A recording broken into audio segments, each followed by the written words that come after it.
Hai semuanya, Assalamualaikum, apa kabar? Semoga semua dalam keadaan sehat. Hari ini aku, Ratri Oktaviani, mau bikin bolu lapis yang super cantik banget. Dan ini ternyata perpaduannya tuh enak banget teman-teman. Mau tahu gimana prosesnya? Yuk simak videonya sampai selesai. Oke, langsung aja kita mulai. Pertama-tama siapkan wadah bersih, kemudian masukkan 5 butir telur. Aku pakai yang ukurannya sedang dan ini wajib suhu ruang ya teman-teman. Lalu tambahkan dengan 150 gram gula pasir atau setara dengan 10 sendok makan, seperempat sendok teh garam, dan juga 1 sendok teh emulsifier. Aku pakai yang SP. Boleh diganti dengan ovalet atau TBM. Kemudian semua bahan ini akan kita mix menggunakan mixer dengan kecepatan bertahap. Pertama, kita pakai kecepatan rendah dulu. Nah, kurang lebih nanti kalau gulanya udah mulai agak larut, kita naikkan kecepatannya bertahap dari yang paling rendah pokoknya sampai ke yang paling tinggi, sampai nanti adonannya menjadi putih, kental, dan juga berjejak. Untuk waktunya disesuaikan dengan mixer masing-masing, kurang lebih kalau mixerku sekitar 10 menit, sampai nanti hasil akhir dari adonannya kental dan juga jejaknya tidak mudah hilang seperti ini teman-teman. Kemudian ini kita matikan dulu mixernya dan sisihkan dulu sementara, dan kita akan masukkan bahan kering yang terdiri dari 180 gram tepung terigu protein sedang atau setara dengan 18 sendok makan, dan akan kita masukkan dengan cara diayak supaya nanti butirannya bisa lebih halus dan tidak ada tepung-tepung yang bergumpal.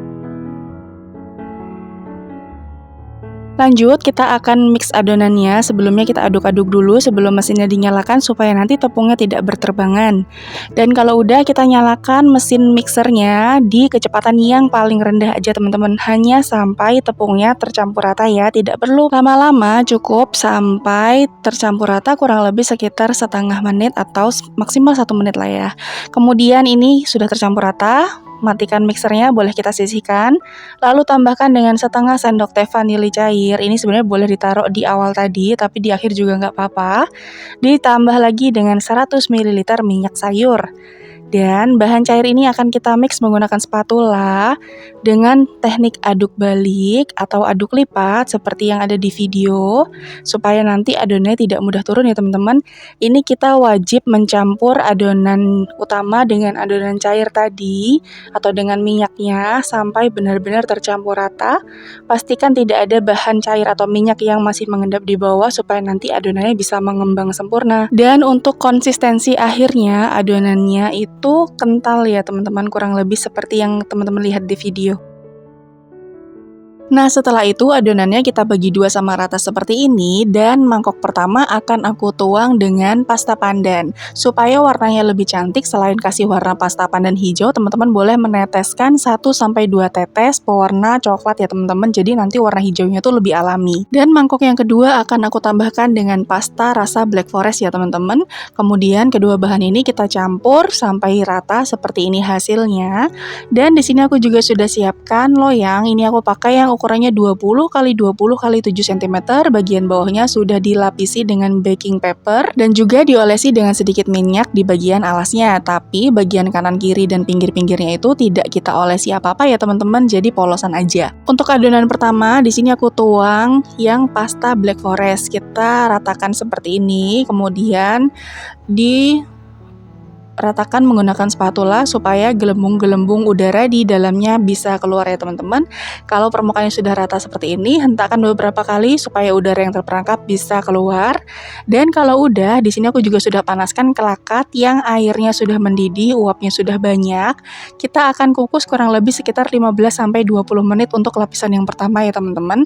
Jangan lupa untuk tutup panci yang datar, dilapisi dengan kain bersih supaya nanti uapnya tidak menetes ke adonan. Dan ini kita kukus menggunakan api yang kecil saja supaya permukaannya tidak merekah. Kalau sudah sekitar 20 menit dikukus, kita tuang adonan yang berwarna hijau, kemudian kita ratakan dengan spatula supaya bagian atasnya itu benar-benar rata, tidak ada gelembung-gelembungnya.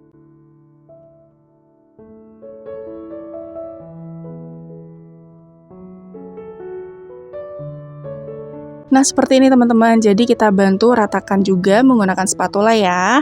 Kalau sudah, kita kukus lagi selama 20 menit atau sampai kuehnya benar-benar matang secara sempurna. Jangan lupa kita masaknya pakai api kecil aja ya teman-teman. Setelah 20 menit dikukus, kita buka dan wow, Masya Allah cantik banget hasilnya. Warnanya juga hijaunya tuh hijau yang alami gitu loh ya kayaknya teman-teman. Ini kita angkat dulu. Kemudian langsung aja kita sisir bagian pinggirnya. Tadi kan bagian pinggirnya tidak kita olesi dengan apa-apa ya teman-teman. Jadi otomatis dia memang agak sedikit lengket. Kita pindahkan ke cooling rack seperti ini hasilnya. Kemudian jangan lupa baking papernya dilepas.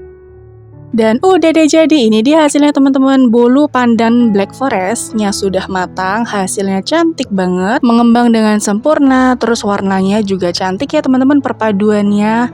Ini tuh bisa dijadikan sebagai suguhan atau sebagai hadiah tangan ketika teman-teman datang berkunjung ke rumah saudara, atau juga bisa jadikan ide jualan teman-teman.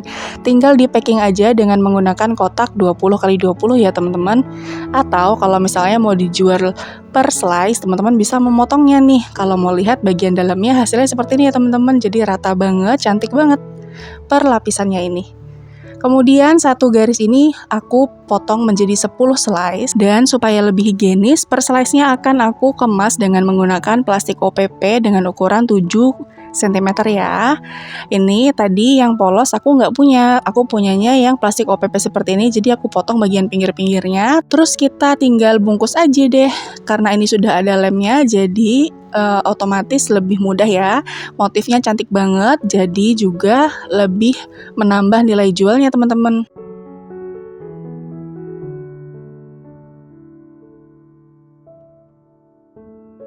Oh iya, buat teman-teman yang baru aja mampir ke channel YouTube aku, minta tolong subscribe-nya dan juga nyalakan lonceng notifikasinya supaya nanti kalau aku upload video terbaru teman-teman gak ketinggalan. Kalau udah, terima kasih ya. Dan udah deh jadi, aduh 2 kali deh ngomongnya, gak apa-apa. Ini udah jadi teman-teman, bolu pandan lapis Black Forest yang ternyata gak disangka-sangka perpaduan rasanya tuh enak banget teman-teman. Dari satu resep ini aku mendapatkan satu loyang ukuran 20x20, dan kalau dipotong ini jadinya sekitar 30 pieces ya teman-teman. Kalau dilihat dari dekat kemasannya seperti ini, cantik banget ya, Masya Allah. Cocok banget untuk isian snack box atau juga untuk suguhan di piring ketika teman-teman punya acara di rumah. Kalau dilihat dari dekat teksturnya gini ya teman-teman, jadi dia tuh bener-bener lembut banget. Terus halus, seratnya halus, dia sama sekali nggak seret kalau dimakan. Dan rasanya itu enak banget, bener-bener perpaduan yang sempurna antara pandan dan juga Black Forest-nya teman-teman. Manisnya pas, bukan manis yang lebay gitu. Teksturnya juga empuk, lembut. Pokoknya recommended untuk teman-teman coba di rumah. Oke teman-teman, sekian dulu video kali ini. Terima kasih ya udah nonton videonya sampai akhir. Selamat mencoba, semoga berhasil. Sampai jumpa di video selanjutnya. Wassalamualaikum, bye. Jangan lupa like, share, dan subscribe.